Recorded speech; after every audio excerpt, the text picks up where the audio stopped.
Welcome back. This is Kaya Redford.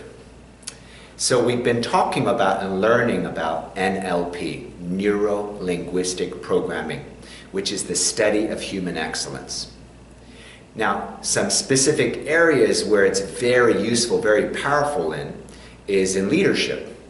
A leader is a person that walks in the room that has self-confidence, self-power, that has focus, direction, has effective communication, and is able to inspire people and lead people towards a specific mission and vision. A sales professional is someone that's really able to sell the value they bring to the marketplace and to the world. Whether they have products, whether they're selling services, whether it's real estate, whether it's financial services, or even in other industries like the entertainment industry. You have people that are selling scripts, selling themselves to play in a character or in a role. Producers are selling people on getting the money, raising money to make movies. Actors, actresses, sports professionals are selling themselves to the team, their ability to perform and to be able to garnish or actually be able to get those nice contracts. Okay? So really, sales and leadership mastery is about being a master of sales and leadership, and also being a powerful entrepreneur. And N.L.P is a way for us to improve all these areas so that we become masters in them. So I'm going to share with you here a simple diagram. What I call it is the sales cycle. And as you see around the diagram, around the circle, you see beliefs. So N.L.P, Neuro-Linguistic Programming, is going to help us adopt the right set of beliefs that is going to make us not only effective leaders, effective sales professionals, effective communicators. It's going to help us achieve our goals. Also, it's going to help us to shift our behavior. So remember when we talked about N.L.P, people say certain things and some people do them. Their behavior matches their words. They say they're going to do something and they do it. They get it done. While other people, they say certain things and they don't get it done. It's almost like their behavior doesn't match their words. It seems as if there's a misalignment. Something off with that. They don't keep their word. So we want to help people to become, to walk their talk. Make sense? And then also consistency. What we do on a consistent basis is the thing that really produces our results. You know that simply by going to the gym. A person that goes to the gym once a month struggles to get any results. A person that goes to the gym on a regular basis, or a person that consistently makes sales phone calls, or consistently shows up to work and plays full out, is a person that's going to usually do a lot better. So having that consistency, having that, everything being on the same page, they walk their talk, is another thing that we're going to be teaching people on how to do that through N.L.P. And then finally, the skills. There's a huge number of skill sets with all of it, especially effective communication. How do I master communication so that I can speak into the listening of all different types of people and I can get my point across? Now, as you look at the wheel itself, they have different areas here. Let me ask you this. Would you like to learn how to market yourself? How to set the stage, how to present yourself in the marketplace, in the world, so that people see you as an expert. They see you as the solution to their problem. They see you and they want to hire you, or they want to pay you, or they want to bring you in to get something done. Would you like to be the go-to person? Would you like to be that person? To be even more selected in high, high possibility situations? So even if you are really that person already, would you like to take it up a notch? Yes. Also, the second thing would be prospecting. A lot of people have an issue with prospecting. Actually, in the Fortune 500 companies that I've trained, which is New York Life, Bank of America, Century 21, Keller Williams, Xerox, British Telecom, ACN, many financial services companies, real estate companies like Keller Williams as well. I go in there and I go into these sales organizations and I ask them, you know, how many of them like prospecting, and you would be surprised. They're salespeople and not many hands go up. What I find is a good 80 to 90% don't actually love to prospect.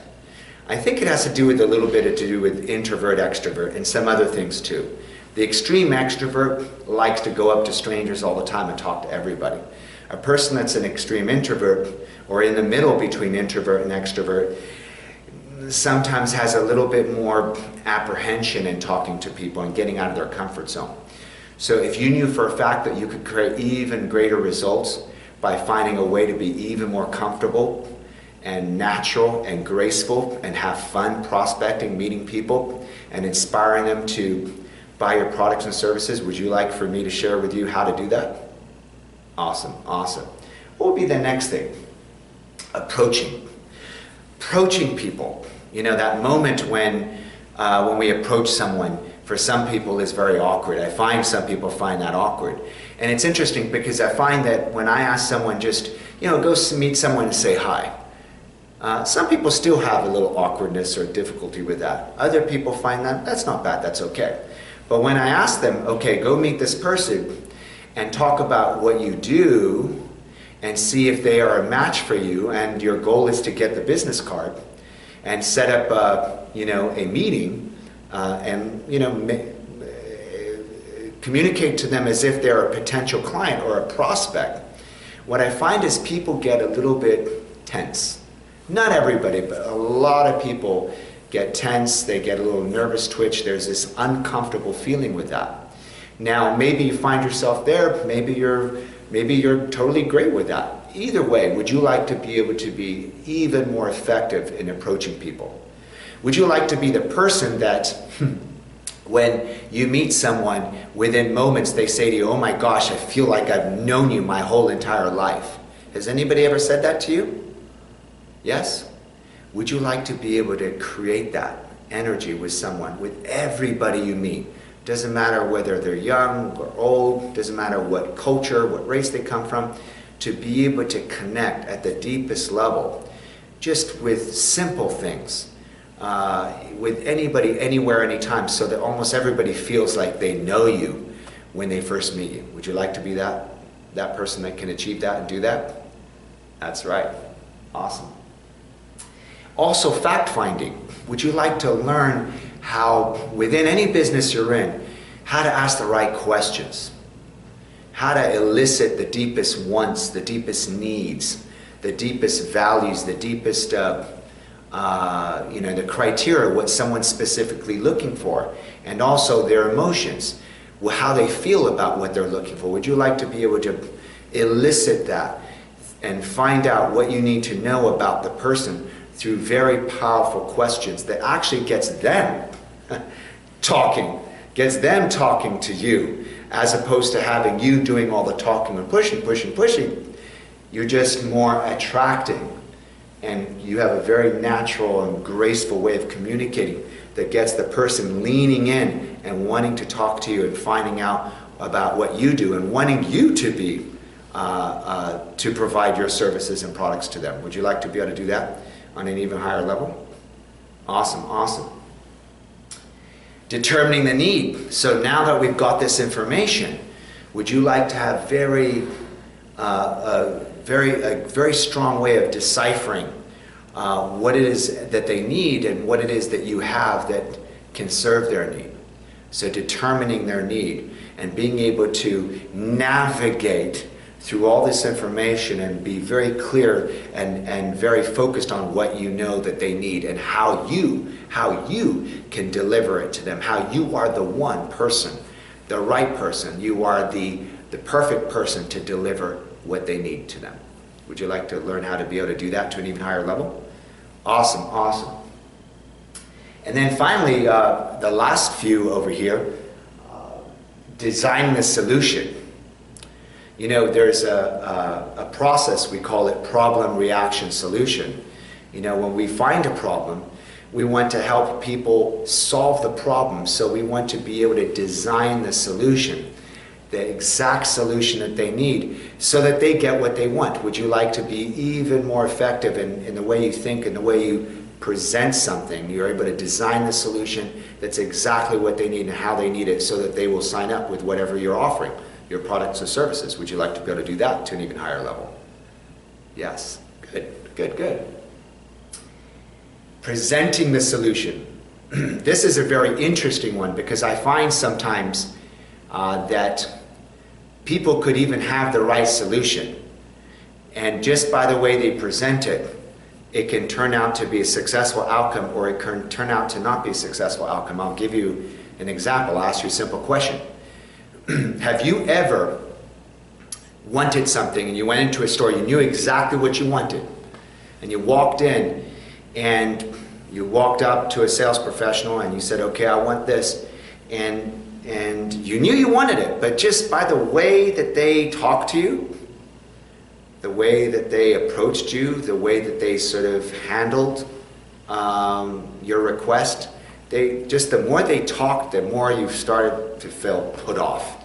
And you like, over time, you less and less wanted this thing. Has that ever happened to you? It's almost like you're like, I just wanted the person to shut up. I know what I want, and just leave me alone. I just need this answer to this question, and I want it. But this person's way of communicating is just, I don't know, it's just not working for me. Has that ever happened? So we've learned that even wanting something, if a person isn't good at presenting the solution, and in fact, even presenting the solution, even when the thing itself is just okay, but the way it's presented really, really well. Have you noticed how that makes a very big difference in wanting, in achieving your goal, your outcome? Awesome. So would you like to be even better at presenting the solution? Yes? Awesome. Awesome. Okay, now we get to closing. Closing is an interesting one because I find this a very common challenge in a lot of different Fortune 500 companies, sales divisions that I work with. Some people, very small group of people, are very good at closing. They love it. And even if you find yourself a really good closer, would you like to make it even easier and even better and do even higher results with that? Yes? Now let's talk about the most amount of people, which I have found actually have a harder time with closing. It's almost as if when they communicate, they're pretty good, in the beginning, maybe in the middle, and then something happens when they get to the closing area. It's almost like the tension builds. And because they know that they're near the end and that there's a possible yes coming or a possible no coming, that tension builds, and then they start to get, something starts to not feel completely together. They start to lose a little bit of composure. Or there starts to be some sort of self-talk. What if the person says no? What am I going to do? Or they start to just get in their head. Make sense? And so would you like to learn how to be an even more effective closer? Yes? If you find yourself as a person that has a hard time with closing deals, getting signatures, collecting payment, getting the job done, would you like to be able to get rid of all that awkwardness, that weirdness, and be able to just be very graceful, very effortless, very smooth, and really come from heart and make it really about them? Make it really about the client getting what they want, and you're just there to hold this space. You're just there to serve their needs. And to be doing that from a very natural, sort of organic, conversational, and smooth way. Would you like to be able to do that? Awesome. Would you like to be able to turn no's into yeses easily and effortlessly? And they say dancing with concerns is a way to look at it, because a lot of people think of it as, I have to overcome this objection. It's almost like think about the language. I have to overcome an objection. First, thinking of something as an objection sounds like it sounds like you're saying that in your mind that someone's objecting to you, and that's not what it is. They have perhaps a fear. They perhaps have a concern about moving forward with a product or service, and your job is just to help them get over their fear. So really it's not an objection. We're not taking it in any way personally. We just know that the client just needs help, just needs guidance. Make sense? So I'm going to be teaching you ways to effectively communicate, and more, instead of overcoming an objection, more dancing with their concerns in such a way that you're able to easily and effortlessly and gracefully help the person, inspire the person, and move them into a place where they say yes. Would you like to be able to do that? And also talking about, what if you get a yes? Yes? Would you like to turn yeses into even bigger yeses? Yes? To sell the value that you bring to the marketplace and to the world. Let's say you have a big package to inspire people to get the very best from you. Would you like to be able to do that? Awesome. And one last thing I want to say about closing. A lot of people think about, it's an industry term, closing, close a deal. What I'd like to do already is like to start to shift the way you think about closing. What if we were to use the word opening? More opening instead of closing. Because yes, we're going to write a piece of business, we're going to close a deal, yet what we're really doing is opening the relationship, yes?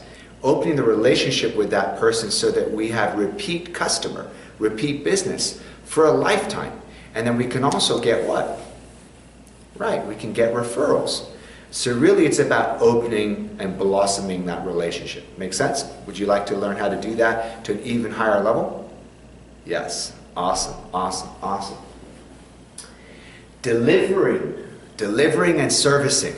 You know, it's interesting, I had one person in marketing. He was working with websites and different types of systems online.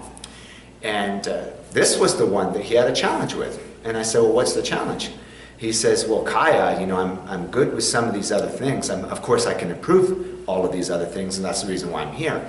He says, but delivering and servicing, oh my gosh. I said, well, what's going on? He says, they all want more and more and more. I have a contract, and I'm already exceeding what I said I would give, and they expect more. And then they want this added on and that added on, and they want all this extra stuff for free and then more stuff for free. And he says, I'm just going crazy with difficult clients. And I said, so maybe perhaps the way you are delivering and servicing needs to be in a way that not only honors you, it honors your client. So you're not just giving to a place where it's not sustainable. You're giving to a place where you're helping exceed the client's expectations, and yet you're also honoring your value that you're giving. Make sense? Would you like to learn how to do that to an even higher level? Yes? Awesome. So as you take a look at this sales cycle, I can also call it the cycle for effective communication, the cycle for effective leadership, the cycle for effective entrepreneurship. Would you like to learn all of these things? And even if you're good at a few of them, take those that you're really good at and make them outstanding, while also taking the areas that are perhaps a little bit weaker, if there are any, and bring those up to the same place as things that you're good at. Would you? Awesome, awesome. I'm going to be guiding you through this training as we continue through this program on how to learn these things, and I'm going to be giving you specific tools for each one of them so that you get to role play them. Now, since we're nearing the end of this video, I'd like to actually ask you to do something for this. I'd like you to get a pen, and I'd like you to draw out this on a piece of paper. And what I'd like you to do is draw a circle around the 3 areas that you're strongest at. Are you strongest at marketing? Are you strongest at prospecting? Are you strongest at approaching? Or are you strongest at fact-finding? Or are you strongest at determining the need? Or are you strongest at designing the solution? Or are you strongest at presenting the solution? Or perhaps are you strongest at closing or delivering and servicing? Which 3 areas are you strongest at? Also, which of the 3 areas, or maybe 2 areas, or maybe just 1 area that you have a challenge with? that you have difficulty in, the area that you know you absolutely either need to improve, or you know that if you did improve it, it would have a huge difference to your results. Which area or which areas? If you have one area you know, write one area. If you have 3 areas that you know need improvement, hey, if you want to circle the whole thing, it's okay too. It's okay too, because you know what? No matter where you are, all I know is that I'm going to help you to where you want to go. Make sense? And let me ask you this, would it be worth it to you to continue on this journey with me all the way? If you knew for a fact that the areas that you're good at, you would become even greater, even more outstanding at, and the areas that you have a challenge with, you can take them from where they are and have them also join the areas that you're excellent at to become a master at all of this. And why do we want to do this? We want to sell the value that we bring to the marketplace, to the world.